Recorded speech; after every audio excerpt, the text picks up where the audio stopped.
All right, welcome everyone to this webinar for TN, Exploring Tennessee's Career Clusters and Apprenticeships, which are vital components in preparing our students for a successful future after high school. My name is Sarah Marrero, and I am the coordinator of College Access Communications at the Tennessee Higher Education Commission.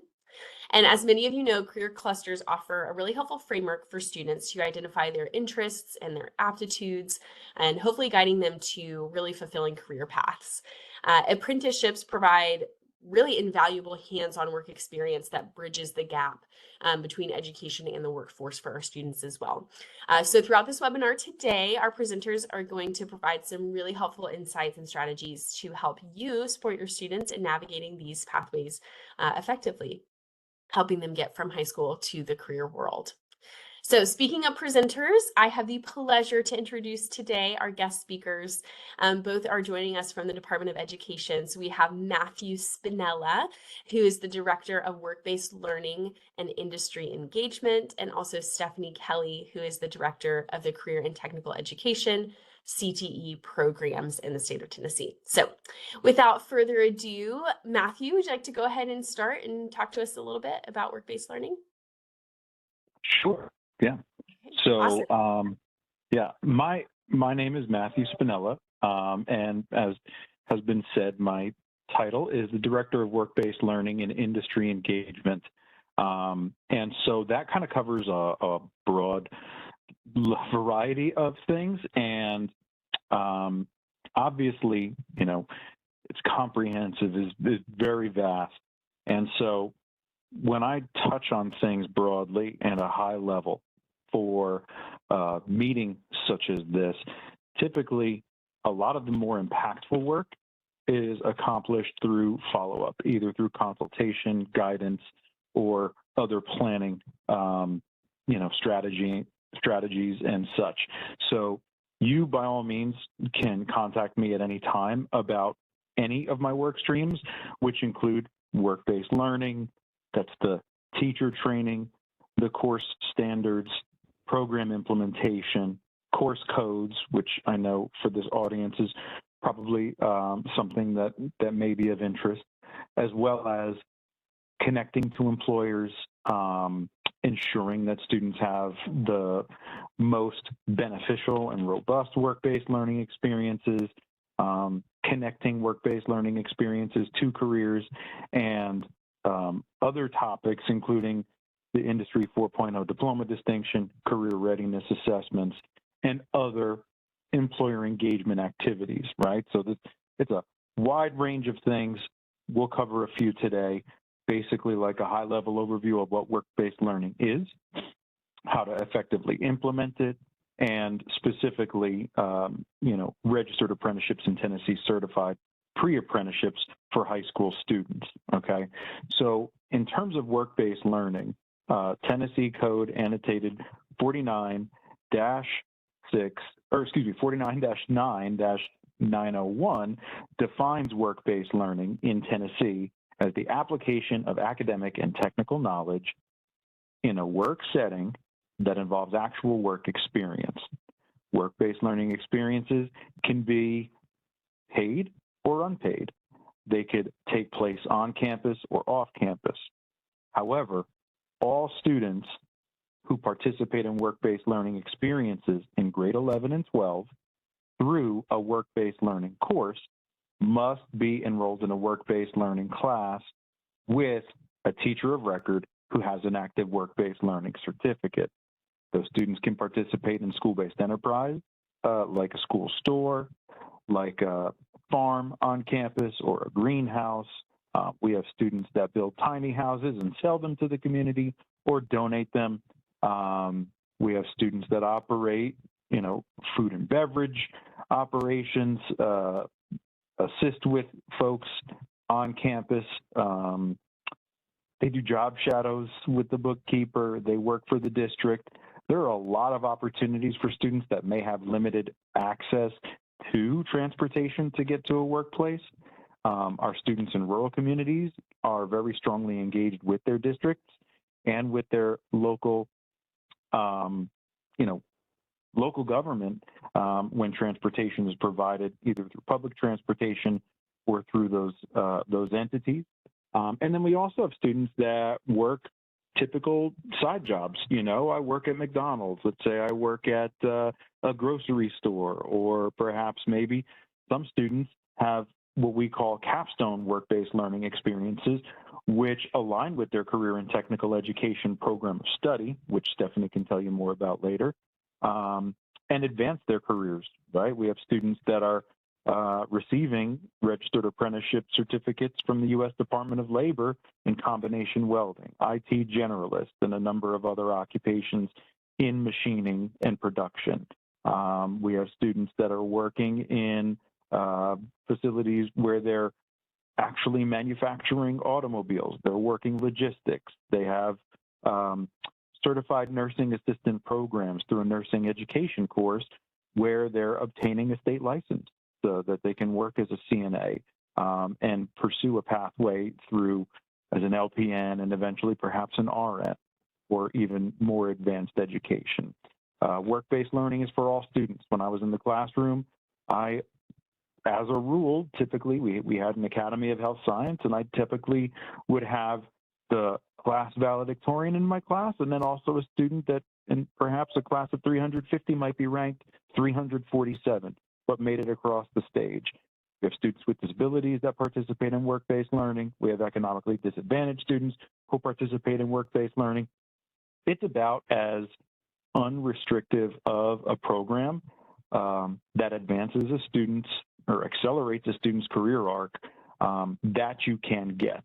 And when coupled with high quality career and technical education programs, career and technical student organizations, and very well integrated cross-curricular, general education and CTE emphasis, now with the Innovative School Models Grant that's more possible than ever, it really just prepares students for life after high school. Because after all, the purpose of going to school is not to just obtain knowledge, it's to be functional with that knowledge that you obtain, to be able to apply your trade and what you learn in a job one day and contribute to society. And so the best definition that kind of sums up everything that I said is basically something that our last commissioner, Dr. Penny Schwinn, had said. It's really just the intersection of a student's interest and skills that allows that student to basically pursue a fulfilling life, whether that be through a career, through service, or what have you.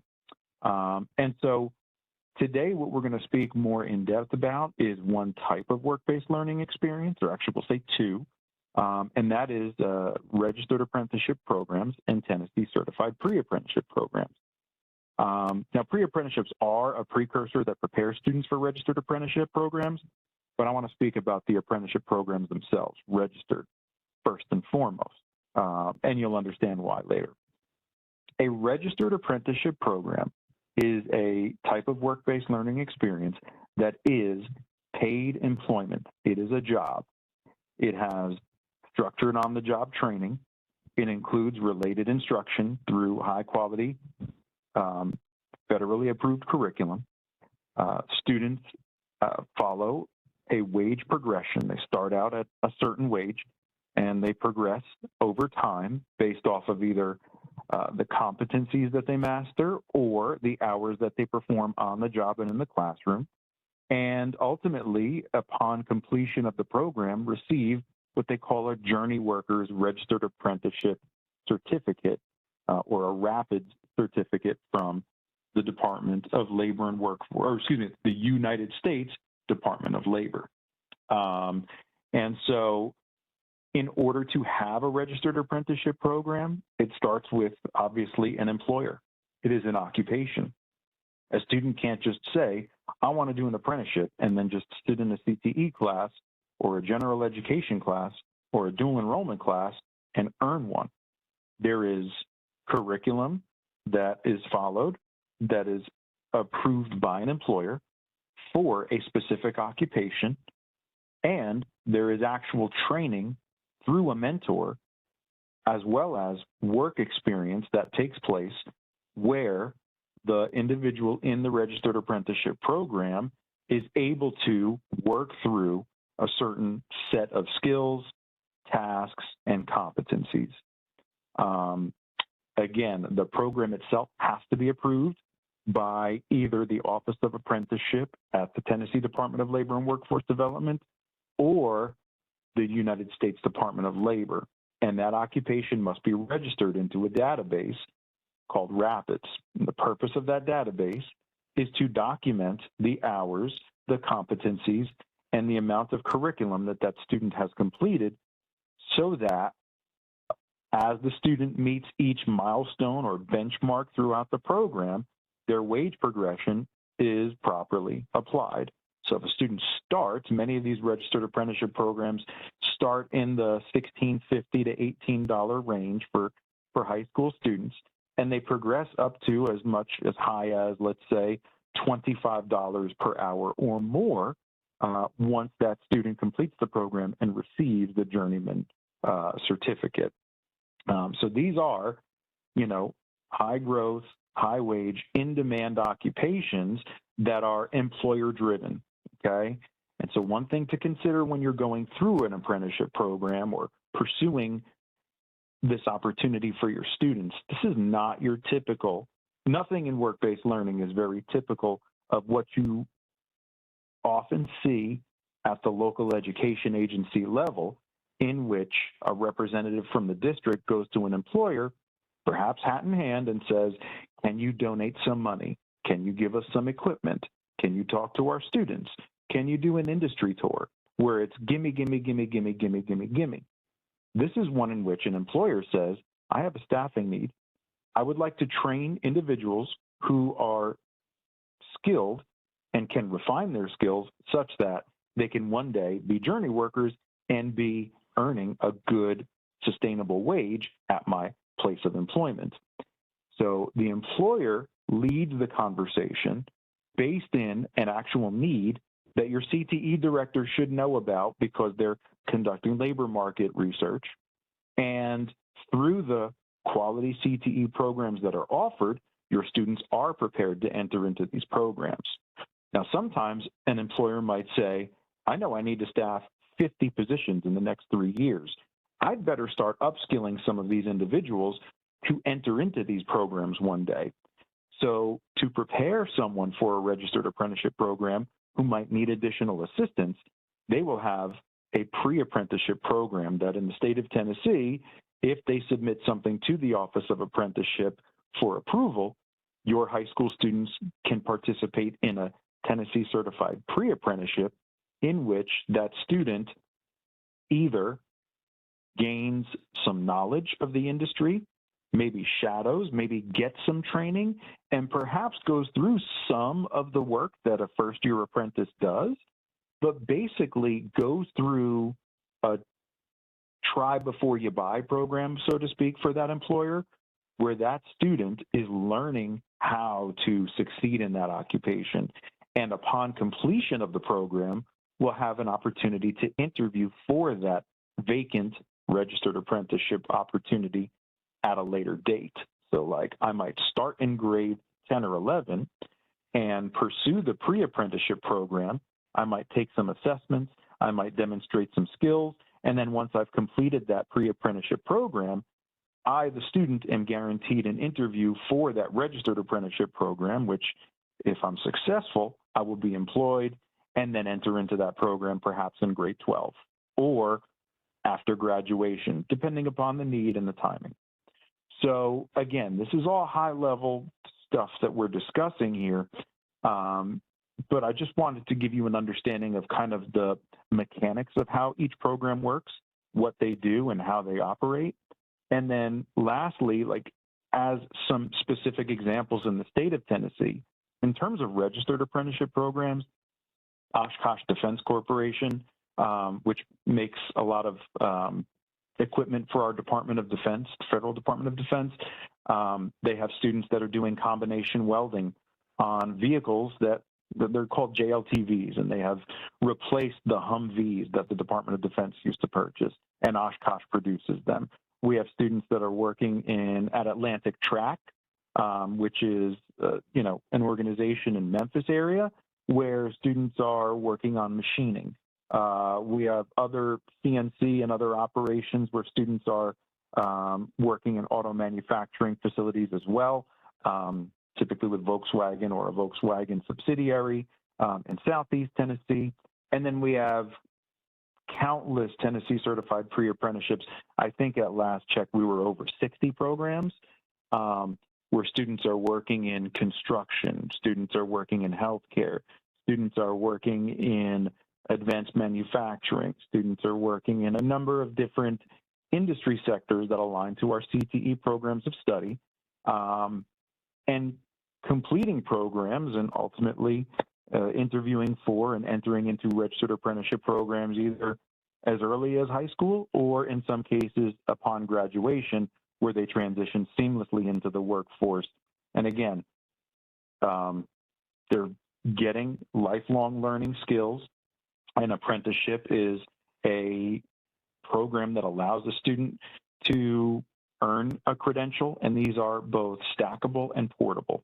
A benefit to a registered apprenticeship is, again, not only is it stackable and leading to other advancement in an occupation, but also portable because it is federally recognized. So if I am a journeyman electrician in the state of Tennessee, let's say I went with through an electrician journeyman program with Stansel Electric in Nashville, and then I pick up and decide to move to Walla Walla, Washington, that journeyman certificate can apply to any electrician business that is looking for a journeyman electrician. It applies anywhere in the United States, and it's a very long-standing, well-known model of workforce development and talent pipeline management that allows people to get jobs and be mobile as needed. So that's kind of like the high-level overview of what registered apprenticeship programs look like, what work-based learning is, and I know I kind of touched on them pretty briefly, but in the interest of time, I know I do want to leave some time for some questions, be it about work-based learning, apprenticeships, or any other of my work streams. Sure. And then Yeah, obviously Stephanie can go. Yeah. that's super, super helpful. That's a lot I didn't even know about. So thank you so much for sharing those things. I do have just a couple of questions for you. I'm imagining maybe there's someone on our webinar today who hears these things and thinks, wow, these are great. These registered apprenticeships, all of these things sound great. My students would love this. I feel like they would be really successful, but we don't have anything like that. How would you maybe encourage an educator or an administrator to get involved with work-based learning? Like how would they start? How would they go about getting certified? Could you just maybe briefly touch on maybe what that would look like for someone who's interested in either apprenticeships for their students or even just like student enterprises like you talked about? I know I've been at several schools where they have, like a school coffee shop or different stores. They are building things, building cars, and it gives incredible, it builds a lot of self-efficacy for students. It's a really beautiful thing. And so if I wanted that for my students, how could I go about starting a program like that? Yeah, totally. The first step is just to go through work-based learning training, which is, it gives you a solid foundation of the principles, and it focuses on proper program implementation, starting from scratch or building upon an existing strong, CTE department within a district. So, matter of fact, through next Friday, registration for work-based learning training for the spring 2024 semester is open, and we encourage school counselors when they can to register, go through the training, learn more about it so that they can be more collaborative with their CTE staff and engage with their students in a more, I guess, well-versed manner about options that go beyond just like, your typical career trajectory. So the registration is open on the work-based learning homepage, and I will make sure to include a link to the homepage as well as a link to the registration form, as well as a link to the Apprenticeship Tennessee website that includes information on registered apprenticeships, pre-apprenticeships, and then like obviously the high school engagement in the programs themselves. Sure, that would be super helpful. I know we definitely have some people who would be interested in that. Another question I had for you, it just from my own curiosity, when you see, and you mentioned some classroom experience for yourself, when you see students who go through apprenticeships, work-based learning, things like this when they're still in high school, how do you usually see them? And if you have any experience to draw upon here, I don't know how much you get to interact with students after they leave high school, but what do you typically see them do whenever they leave high school? Do you see that they already have a lot of ownership and feel really invested in their career and just kind of take off with their career and continue to succeed there? Do you see that those students are maybe more likely to pursue a higher education because they already have that personal stake in their career? I'm just wondering if you see any sort of trends in terms of what those students typically choose to do in terms of a higher education after high school. Yeah, from my classroom experience, a lot of things you had mentioned it earlier. It's a lot more self-efficacy. Sure. Students have resume builders. One of the requirements for work-based learning is that students put together what we call a portfolio that documents their mastery of the course standards. Work-based learning is not a course where, like, let's say Johnny football is like great on Friday nights under the lights, but maybe not the best student. Maybe he gets into a lot of fights. If a school is using work-based learning as a strategy to be like, all right, Johnny, you're in the 11th grade and the 12th grade. We want you to go play on Saturdays. So you need to not get into so many fights. I'm going to put you in this work-based learning class. So all you got to do is show up to school in the morning, don't get into any fights, and then you go off and work at McDonald's, and that's it. And for him leaving campus, he automatically receives credit. This is not the strategy that is the most successful. Actually, it's one that may be implemented. Some of these school counselors on this call might be doing that. But it's not the way you're supposed to do it. All work-based learning courses have standards, and those standards are linked to 21st century skills that show that a student is prepared for post-secondary and the workforce. Work-based learning students are supposed to not only in their resumes in their portfolios create a resume, they're also supposed to pursue post-secondary through applications for college, scholarship applications and such. And in my experience, I've had a number of students, overwhelming majority, become more self-confident, get better positioning for the workforce and post-secondary. And then just one quick anecdote. I had a student who wanted to go to Vanderbilt. It was his dream. He wanted to be a surgical oncologist. And he was top 10 in the class, but not quite number 1 or 2. He was number 7. He was a captain of the football team and wrestling team. He was well-rounded. He also played in the band. But being number 6 in the class and having a 29 on the ACT as opposed to, say, a 33 may not get you into Vanderbilt. Now, he probably would have gotten in anyway. But in my class, he put together a portfolio in which he created his own website that documented all of his mastery of the standards. It was focused on his future pursuit of being a surgical oncologist. He was able to shadow with a surgeon in the city where I taught, Clarksville, and he went through a number of rotations to learn about how to operate a business. He created some YouTube videos of him interviewing the person who was, his mentor at the workplace. He did some sound clips or like what you call like podcasts of simple, this week I learned this and what else did we talk about? And his mentor was really influential and participated a lot in his work. And the kid got like 100 in my class because he just knocked it out of the park. But that he intentionally created with the plan of including that in like links with his application to Vanderbilt in response to the essays for a lot of the scholarships that he applied for. And I worked at a Title I school and he got over $60,000 worth of grants and scholarships at graduation per year. And he went off to Vanderbilt, and he would come back and visit afterwards. And he shared with us when he got his first B, which was like a huge disappointment for him. And we were like, dude, don't worry about it. You're going to be a surgeon one day. And so like the last year that I was in the classroom was his senior year, and I was able to see him, the year after I was in the classroom. I did some administrative work and he came back and visited. He was awesome. So that's just a story about how even in post-secondary connections, 4-year high-level, students can use work-based learning to their advantage. Yeah, that's a great story. And hearing stories like that, it makes us all think like, this is worth it. It's worth it for our students when you see the kinds of opportunities that they get, and just the ownership that they take of their education is always, I know for any of us who are in education, it's a really beautiful thing to see in our students. Last question here for you. Matthew, someone asked in the chat, do you see a change in behavior or attitudes, especially with male students, with work-based learning opportunities? I know you mentioned maybe not using work-based learning as like a coping option for students who might struggle with behavioral issues, but do you have any advice for us, anything that you could touch on there in terms of behavior or attitude with students? Yeah, 100%. And I shouldn't say that you can't use that as one of your strategies. Sure. If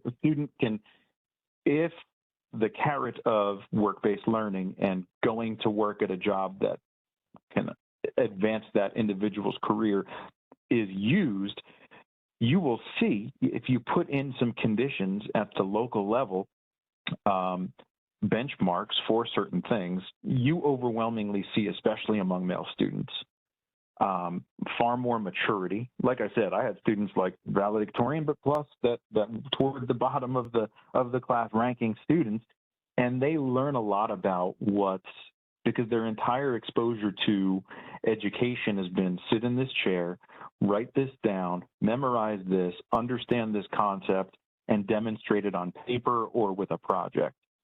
By being able to apply that academic and technical knowledge and work, and in many cases earn a wage, you grow up pretty fast. And let's say that the fart jokes are going to go away altogether, but they're going to understand when it's appropriate, and that the classroom and the workplace are not the time for them, and what is serious. And so based off all of the safety training and the importance that is placed on just operating with certain dispositional characteristics, it certainly contributes to the development and maturity of a lot of the male students, more so than the females, because they just mature faster, right? So the males come along over time, and this experience certainly does help. So great question. Sure. Yeah. Well, thank you for that, Matthew. I really appreciate your help there. I'm gonna put, if it's okay with you, your contact information too in the chat. We have a couple of people asking if they could maybe contact you if they have more questions. So I'll make sure that they all get your contact information. Matthew, you said something that I really appreciated, where you talked about really a successful career for a student is going to start with the intersection of what they have as natural skills and abilities, and then also their interests in a career. So with that, we'll kind of transition. Stephanie, we are really excited to have you here talking a little bit about career clusters, CTE programs, how to kind of identify those interests for our students. So Stephanie, if you wouldn't mind starting to share with us a little bit about career clusters in Tennessee, that would be super great. Absolutely, and thanks for having us this morning.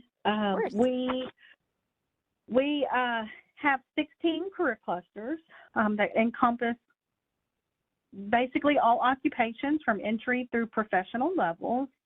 And within those 16 career clusters, we currently have 56 programs of study. In 24-25, we will have 57 programs of study. We are adding 2 and retiring 1. And we have a collaborative effort in our programs of study and our course standards. And with that, we have secondary teachers who provide input. We have post-secondary partners and industry and business partners who provide input on course standards. And so to keep our course standards up to date and current with industry and aligned to post-secondary, we rely on that collaboration where they provide feedback on we need to include X skills or concepts in our standards, or something may be antiquated and we should think about deleting it. And we also take a large focus on student enrollment, and that's where some decisions are made of, should a program be retired? If student enrollment is just non-existent, or maybe 2 students out of the entire state, we start having conversations about should that be retired, or if it makes sense to move some of those courses as an option in another program of study versus retiring it altogether. But to help students with, there are 16 career clusters and currently 15 programs of study. Where do I go? What do I do? We start with career assessment. And our public chapter says that students must take a career assessment in grades 7 or 8. And there are several that are that have been vetted that are on our list. And our middle school policy says, yes, you have to give a career assessment, but middle school policy says that you have to do something with those career assessments. So with that, we have our schools really analyze those career assessment results. What are the trends? What are they seeing? That helps inform programs that they offer at the high school. So for CTE directors and school leaders to determine which programs of study that they should offer at their high school, it has to be justified by labor market data, and then looking at that student interest. So, you know, if a school is considering starting a program, even though it meets labor market data for that region, if there's just extremely low student interest, there may need to be a pause. Maybe students are not aware of what the program is, and so maybe there's some communication, some exposure, some marketing of the program so that students and parents understand what it is, or maybe that interest is just not there.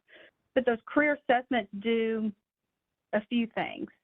It helps the student to understand and be more aware of what their interests and aptitudes are, and then finding that sweet spot of the two. It also helps parents, because as parents, we influence our children, and we try to help guide them along as they're trying to decipher what elective focus they will take in high school. So as the parents are involved, by being aware of what the results are, what the high school opportunities are, they can help their students, their own children, make informed decisions as well. And so with that, we also have career exploration courses, and we have 3 that can start as early as 6th grade with career awareness, and then career exploration and career planning. So if we take those pieces and we merge them together, we have a career assessment, we help the student understand what their results are, and if they're afforded the opportunity to take some career exploration and career planning, it really sets them up for creating a high school schedule that is really relevant to them. And so some of what Matthew talked about, some of the questions you guys asked Matthew, that relevancy piece has a ripple effect. So if a student has an interest in aptitude, like Matthew's student that he spoke about that wanted to be a surgeon, and let's say that student progressed through one of the health science programs, it's relevant to that student. And when school is relevant, the students are going to be, A, more motivated, and when it's relevant and they are motivated, it will decrease chronic absenteeism, it will decrease behavior problems, and we do see that graduation rates will increase as well. So there are positive ripple effects to that. And as students progress through a program of study, and they, you know, they tell us, hey, I want to do this after high school. They are able to progress through a program. They're learning those prerequisites that are going to help them in post-secondary, whether that's in a TCAT, whether that's a community college, and whether that's a 4-year degree, or Matthew's student's case, much more than a 4-year degree. So it's helping them to learn skills that will help them and set them up for success in post-secondary. And I heard Matthew talk about, you know, work-based learning for all students and career and technical education. That's what we say, but it's what we truly believe. It's for all students. As a classroom teacher, administrator, educator, I never heard a student ever tell me they didn't want to do anything when they grow up. they had some idea they wanted to have some career. Some students knew they pinpointed one, some were still exploring various options, but it's about providing opportunities for all students aspiring a career, and so that's all students. And just to piggyback off of what Matthew said, it may be our valedictorian, maybe a student who just struggles for whatever reason, and we're helping that student to get to the career that he or she is desiring to reach. Some of the other positive aspects of our programs of study is that we do have dual enrollment, dual credit, AP, and various early post-secondary opportunities directly aligned to our CTE courses, as well as industry credentials. And so when we think about preparing students for life after they receive their high school diploma, when school is relevant, when they're able to tap into those early post-secondary opportunities. So we're giving them and helping them to learn and obtain some prerequisites, but we're also building their confidence. Whether their parents went to college or not, if they're a first-generational student, regardless, some of our students may be a little intimidated about the whole notion of post-secondary, so we're helping them to build their confidence and their knowledge level. With the industry credentials, it's doing the same. It's helping students to develop and hone in on some technical skills. And it's also giving them a leg up when they go onto job interviews. So whether they go directly to the workforce or they have a job while they are furthering their education. So it's giving them that leg up. But our core standards within these programs, Matthew talked about work-based learning. So we do integrate those work-based learning pieces, those practicum courses. And it also integrates our career, technical, and student organizations. For example, HOSA, DECA, FBLA, FCCLA, where students can see the connection between the academics, the technical, the employability, and the leadership skills.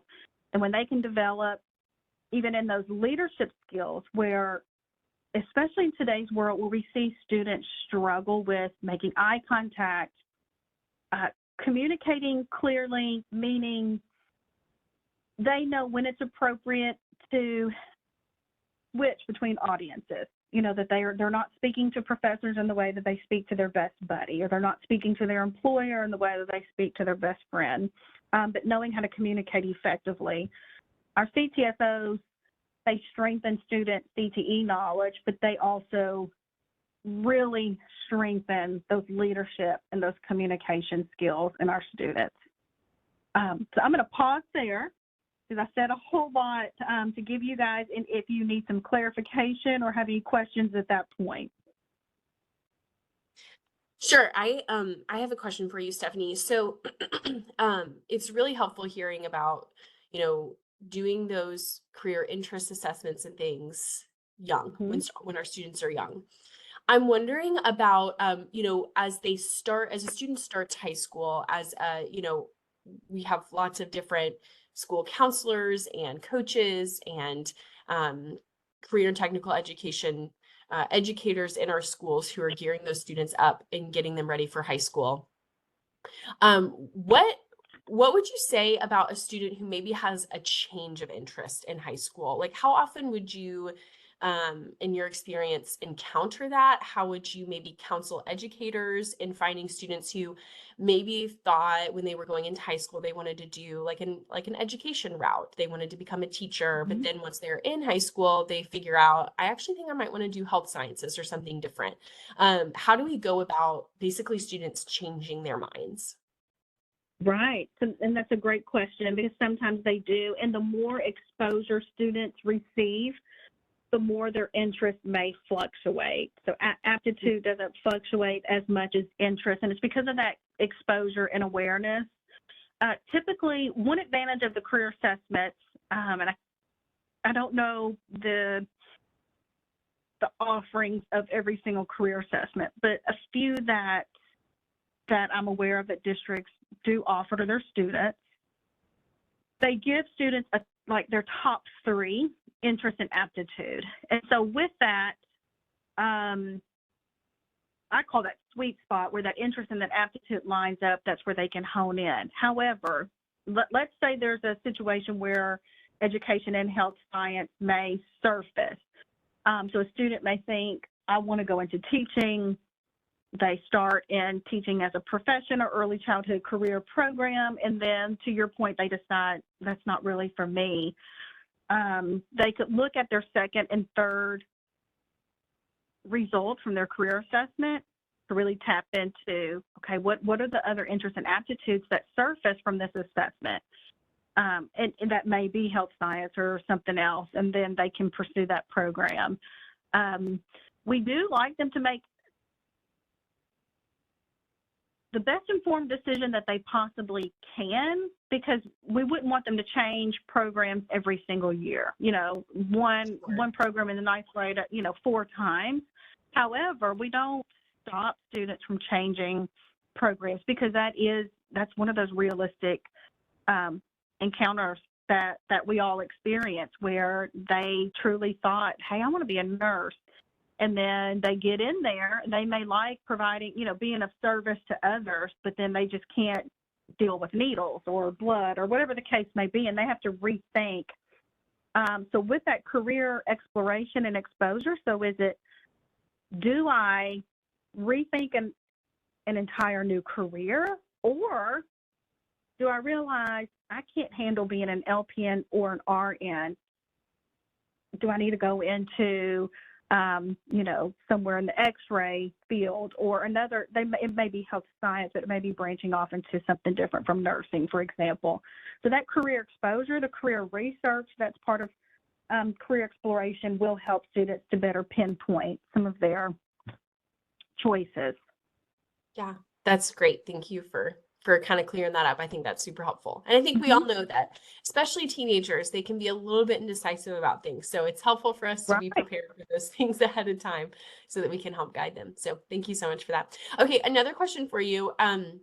Someone in our chat said that they noticed that Tennessee's career clusters are arranged in a slightly different way than other national career clusters, because there's lots of other states and organizations that have the concept of a career cluster. So could you explain a little bit why Tennessee's career clusters are just designed differently or arranged in a different way? So our career clusters, we are aligned to the national 16 career clusters. Where there might be differences, and actually not might be, where there are differences is in the program of studies that we offer. So their states offer different programs of study based on what is needed in their states and within the regions in their states. So we have some states that are already offering nuclear energy, where we don't have a program specifically designed to that. So we are aligned to the national 16, where there gets to be some variances within the programs of study. And then where we place our programs of study and career clusters, it could vary. So in human services, for example, we have cosmetology, barbering, human and social sciences, and dietetics and nutrition. So that's just an example of the 4 programs that fall within the human services career cluster, where different states may have a little bit of variance in the programs they offer within human services. Oh, very interesting. Okay, that's good to know. Thanks for Yes, that. so at the program level, at the program level, it does vary. Okay, I see. Okay, someone had asked if there has ever been like a public marketing push, really not even just on the student, like high school student level, or middle school student level, but on just a larger level, for interest profilers, that might help, some of our adult learners or things like that. Do you know of anything like that where we might have ever had like a public push, like billboards, radio ads, things like that? Or do you ever see any sort of advertising for a career interest profiler being something that the state of Tennessee does? Not necessarily on a billboard or on social media or whatnot. We do have it on our website, and we have a vetted list, and so districts can go in there from free to with an expense. And so districts, probably the school counselors have a lot of weigh in and say on what career assessments, I would say school counselors and CTE directors are provided to the district. But there are several on our list where schools can tap into and decide which one best fits their, like I said, some are free, some do cost, and so they can make a decision what fits best with their funding and their student population. Okay, that's good to know. We love to hear it. It starts with us. Yes, and I'm happy to share that link with you all as a follow-up. Sure. Yeah, that would be great. That would be great too. I have another question for you, Stephanie. When it comes to, I really love what you said about, school feeling relevant. When school feels relevant to students, the ripple effects they're amazing. They can suddenly start, solving the problems that we feel like we face with chronic absenteeism and things like that, just when students can get involved and get excited about school. So I'm wondering if you have any examples of maybe events to put on for students to get them involved in career planning, or activities. Of course, we all know of like having a career day or job shadow day or things like that. But I'm wondering if you have any other ideas, or if you've heard any creative things that some schools do to really get their students excited about exploring different career opportunities. Sure. So I've seen some school districts do great things. Of course, they have career fairs. They will take their students to visit high school programs. I really am proud of school districts when they take their middle school kids to visit the high school programs, but when they also take the middle school teachers to visit high school programs. In my teaching career, I was a middle school teacher. So had I known then what I know now, I would have been a stronger advocate for all my students, regardless of what career route, what post-secondary route they were aspiring and wanting to achieve. So that's been a positive example. Another example that I've seen that works really well is that the schools will analyze the students' career assessment results, and they will categorize them. And then the students will visit industry and post-secondary campuses directly aligned to their career assessment results. A lot of logistical planning and analysis on the school team's part, but the feedback those schools received from the students was amazing, because the students, that piece to the students' career exploration and learning more about it was directly relevant to their career assessment results. So if you take them all to an industry and only a few are interested, then the others may not be behavior problems, but they may not truly be internalizing what's being presented. But if you can categorize the industry and the post-secondary visit that is relevant to their career assessment results, the end result is better. The students are more engaged, listening better, internalizing, making an intentional effort to internalize and process what's being shared with them. And they can see, what does that career look like in industry? And they can hear from post-secondary staff, what will this entail when I get to that level of education? Those have been some of the best practices. More logistical planning on the school side, very positive feedback from the students once that experience has concluded. And that will also help if a student is, toggling between more than one, like I think I might want to do this, but I'm really leaning to this. If a student can also see industry, see post-secondary, hear from them, that helps a student to narrow their selection as well. Sure. That's super, super helpful information. Just one more question for you, Stephanie, before we start to wrap up. A lot of times, especially in more rural areas, we have, it seems like there's a lot of generational influence for students in terms of what career they're, potentially going to end up in. Maybe it's taking over family business, maybe it's family farming, things like that. It's one of the barriers that we sometimes see for first generation college students is that maybe there's not an intergenerational understanding of the motivation of why maybe a student would want to pursue something different, like a post-secondary opportunity degree. So do you ever find, do you ever see that in your schools, maybe a student wants to explore a career that's different than what they are, being assumed by parents that they would go into? And how would you maybe counsel our school counselors or our school staff to be able to help those students if they're interested in something different than maybe what is being passed down to them? Does that make sense?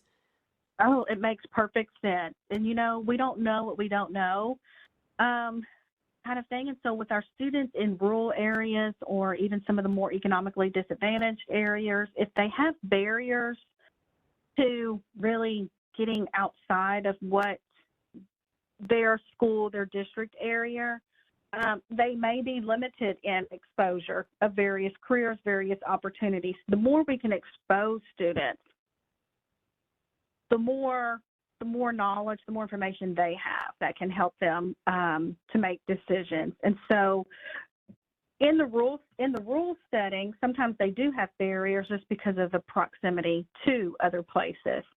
So exposure is huge. Now, with our Innovative School Model grant that we've started in late 22, a lot of schools tapped into the virtual curriculum, virtual equipment, and that can help in the case where there may be a transportation barrier or just proximity near businesses and post-secondary to make visits in a one-day setting really challenging, where they can at least experience it virtually so they can increase their exposure to multiple careers. Another thing, I think, the more that we as educators embrace the opportunities that are afforded to students, the better advocates we can be.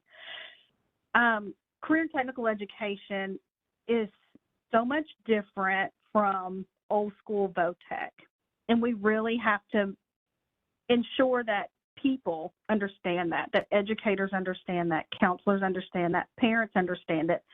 Because if our only knowledge and experience of something is what we had, then that's all we know. And so as we share with parents the career assessments and how we can link that to high school program of study offerings and what students progress through, sharing with them the early post-secondary opportunities that they have, sharing with them the work-based learning and practicum opportunities that they have, sharing with them the various post-secondary paths that align to that program. Some programs, students may go straight into the TCAT or community college or 4-year. So sharing those options with parents and students and really not elevating one on a pedestal over another, because it goes back to what is the student aspiring. So if the student is aspiring a career that requires TCAT, that's no less than the student aspiring a career that requires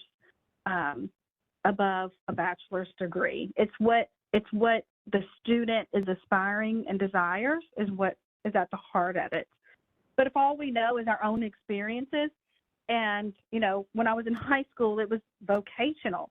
It was not the career and technical education that students have today. What students have today is amazing, the opportunities that are afforded to them so they can be exposed to more and aware of more and really hone in on what their interests and aptitudes are so that when they graduate, they have an informed decision and they're ready for it. Yeah, I totally agree. What our students have today, it really is amazing. They have access to some pretty incredible things. So, yeah, well, and that's why I said when middle school teachers can go with the middle school students to visit the high school programs, that's also powerful because we're all advocates for our students. And so if the middle school teacher, if their experience around CTE is maybe like what I sometimes call the old school vo-tech, and they don't realize what it has evolved into, that could affect how they're advising students as well. So the more that we're all informed of what CTE offers students today, the better we can communicate with students and parents. I totally agree. And I like that idea. I think that, yeah, middle school staff going with the students, it closes that loop. You know, it gets everybody on the same team and excited on behalf of our students too, because that's just as important for us to be encouraging of our students too. So that's super helpful. Thank you, Stephanie. Yeah, thank you to you both for joining us today, Matthew and Stephanie. We have really, really enjoyed everything that you've shared with us, and we'll get the links out to everybody for the things that they shared. So be looking out for an email, a follow-up email from us about with the recording of this webinar, and then also about those links as well. So yeah, Matthew and Stephanie, we just want to thank you so much for taking the time out today. We know that you are very passionate about these things, and we always want to be doing better for our students and learning more about how we can serve them. So we just really, really appreciate you taking the time out today and making yourselves available for our educators across Tennessee. So thanks everybody for joining us, and we look forward to seeing you next time for our next webinar for TN about adult education in the state of Tennessee. Thank you so much. Thank you. Bye-bye.